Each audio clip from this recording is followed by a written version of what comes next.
Get ready, because today we're going to talk about 10 reasons why audiences drop your stories. And this is something I wanted to discuss because lately I've been reading a lot of novels and watching a lot of movies, and I noticed that I keep dropping them midway through.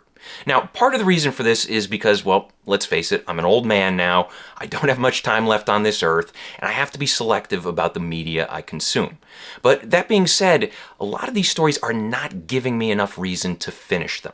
And I thought today we would talk about 10 specific reasons why audiences give up on your stories. I'll explain what each reason is, why it's a problem, and then finally I'll give you a solution for fixing the problem. First reason is cliches in the opening chapter.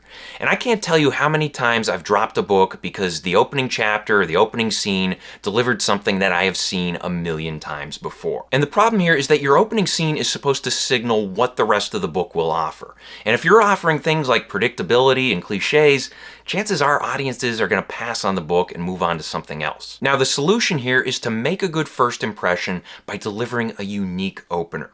You can work with familiar tropes, there's nothing wrong with that, but deliver them in a way that is fresh and imaginative. Signal to your audience that the rest of the story has something exciting to offer. Second reason, assembly line introductions. This is when you introduce one character after another, after another, after another, after another, after another, after another. You get the idea. And it's a problem early on in your story because if you have all this repetition and predictability, it's going to suck the energy right out of the narrative. You don't want that. And the solution here, let's say you have to introduce six major characters at the beginning of your story.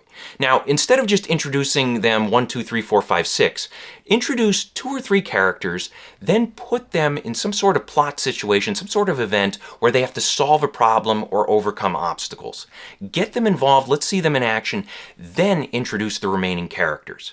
A little drama goes a long way toward keeping your story fresh and accessible. Third reason, loss of emotional stakes. This is when we get invested in a character and their goals early on, but over time we lose interest. It might be because the story fails to explore the characters in more detail, or it fails to remind us why they're going on this journey, or it might be a situation where the story fails to raise the stakes by threatening to take away what the character wants most. And it's a problem because without emotional investment, a story is nothing more than a series of lifeless events. The solution is to remind us of what's at stake for the character. Remind us what it is, why they want it so badly, and then show us why they can't have it just yet. Fourth reason is an underwhelming threat. And this is when the villain or the conflict is weak, silly, or cliched. And it's a problem because a hero's struggles are only as engaging as the obstacles they face. And if the obstacles are underwhelming, then the story tends to be underwhelming. The solution here is to leave room for mystery and fear. Keep us in suspense about what we're dealing with and make sure that the character struggles as they try to achieve their goals. Fifth reason, safety zones. These are sections of the story where nothing meaningful is at stake. You might have characters driving somewhere, or maybe they're just hanging out, or they're waiting for something to happen. And the problem with this is that if you don't have any tension, it's very hard to engage with the story. Now, the solution is to either cut these scenes or find a way to inject tension. And something you might do, for instance, if you have a situation where 2 characters are driving to a destination, have them get into a disagreement. Have them argue about where they're going or what they're going to do once they get there or some future plan. You might also want to create a situation where there's romantic tension between 2 characters or have a character keep a secret from another. Those kind of things keep us engaged because they build tension and keep us glued to the screen or the page. Reason number 6, flabby conversations. These are dialogue exchanges that are loaded with filler, and as a result they go on for far too long.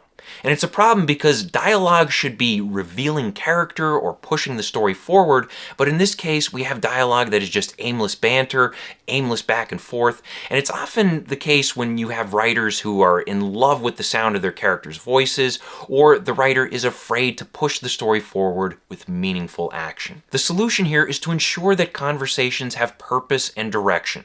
I've done a number of videos on dialogue in the past. I'll link one up here as well as in the description below, but when you're constructing a conversation, make sure that each character involved has a goal, and then have them take verbal action as they try to achieve that goal. Reason number 7 is repetitive plot scenarios. And this is when a story drags us through the same plot events and outcomes again and again. Now, most recently I was reading a book. It was similar to Squid Game, like you had this death game scenario where characters had to survive a series of contests one after another.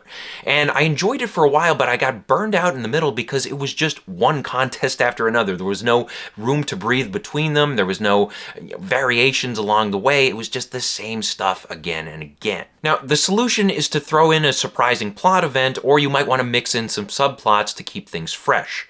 Last week I talked about how to write unpredictable stories. I talked about Squid Game and how in the first season, the first episode throws you right into that scenario where you have the death game, the contest, and then in the second episode it surprises us by sending all the characters back to their daily lives. So mixing things up with something like that can take your story in a fresh and exciting direction. Reason number 8, self-indulgent flashbacks. These are flashbacks that are excessive or useless.